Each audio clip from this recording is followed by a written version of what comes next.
বন্ধুরা প্রথমে এই ভিডিওটা ভালো করে দেখো, তারপরে আমি এর পানি কমেন্ট করবো। তো লেটস গো। আজ হঠাৎ করে ছোটা ভীমের মঙ্গল সিং এর কথা অনেক মনে পড়ছে।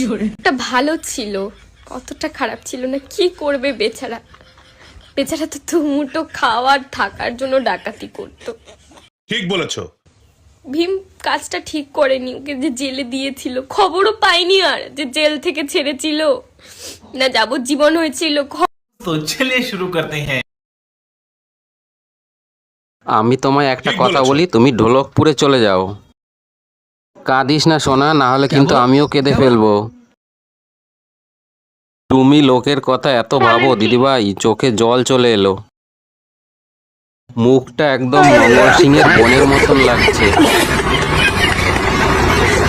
তুমি কেঁদো না আর, মনে হয় তুমি শোনোনি, ছাড়া পেয়ে গেছে।